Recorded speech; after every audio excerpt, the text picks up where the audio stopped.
Assalamualaikum warahmatullahi wabarakatuh. Kembali lagi dengan saya Suherman. Video kali ini saya akan membagikan manfaat pupuk KCL untuk tanaman kelapa sawit. Sebelum kita lanjut, jangan lupa di subscribe ya teman-teman, agar channel ini dapat berkembang dan memberikan informasi mengenai seputar kelapa sawit. Oke, simak videonya berikut ini.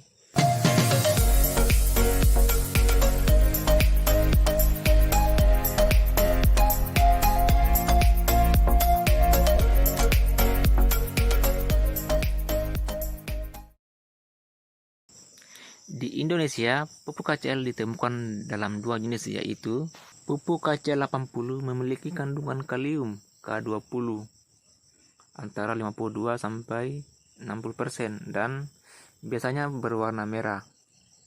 Dan yang kedua adalah pupuk KCL 90 memiliki kandungan kalium K20 sekitar 90% dan memiliki warna putih. Saat ini pupuk KCL jenis ini sudah sangat jarang ditemukan.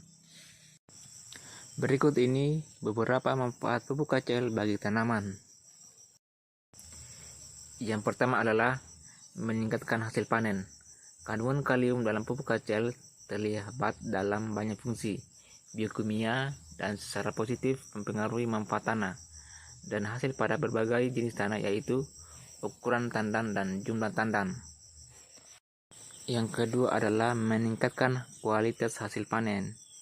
Salah satu fungsi unsur hara dalam kalium yang terkandung dalam pupuk KCL adalah untuk menghasilkan kualitas buah yang baik, seperti menjadikan buah lebih besar, lebih berat, dan lebih manis. Dan yang ketiga adalah memperkuat batang tanaman. Tanaman yang baik adalah tanaman yang memiliki batang yang kokoh dan kuat, sehingga menjadikannya bisa bertahan hidup yang lebih lama dan tidak gampang ambruk atau rapuh sebelum dapat menghasilkan buah. Yang keempat adalah tanaman lebih tahan stres.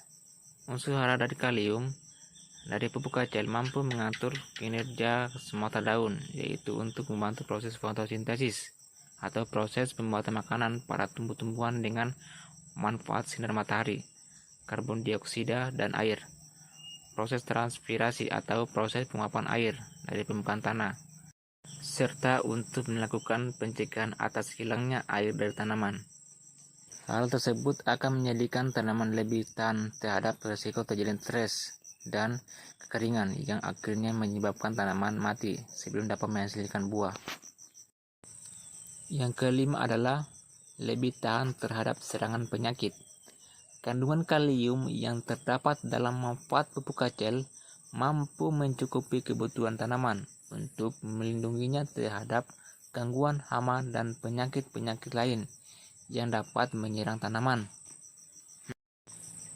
Yang keenam adalah transportasi asimilat dan kerja enzim.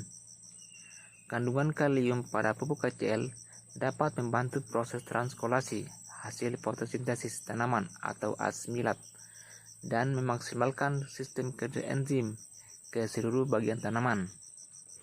Manfaat fotosintesis yang lebih optimal akan menjadikan tanaman dapat tumbuh dan sebagaimana mestinya.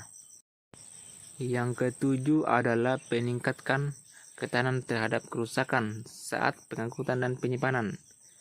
Pengaplikasian pupuk KCL akan sangat tepat pada saat tanaman sudah mulai memasuki masa berbunga. Hal ini akan dapat membantu meningkatkan aktivitas pembentukan hasil biji maupun buah pada tanaman, sehingga dapat menghasilkan biji atau buah yang sempurna, serta dapat mengurangi risiko kerusakan saat hasil panen tersebut diangkut maupun pada masa penyimpanan. Dan yang terakhir adalah dosis pupuk KCL. Kita bisa lihat di sini ya teman-teman, pupuk KCL bisa lihat pada gambar tersebut. MOP artinya biasa disebut dengan KCL. Dosis pupuk KCL pada umur 3-8 tahun yaitu 1,50 kg per pohon per tahun. Itu ya teman-teman. Kita bisa lihat pada gambar tersebut. 3-8 tahun, 9-13 tahun, dan seterusnya. Itulah tadi ya teman-teman, manfaat pupuk KCL dan beserta dosisnya. Apabila ada yang mau bertanya, silakan berkomentar ya. Cukup sekian dari video dari saya. Semoga bermanfaat. Assalamualaikum warahmatullahi wabarakatuh.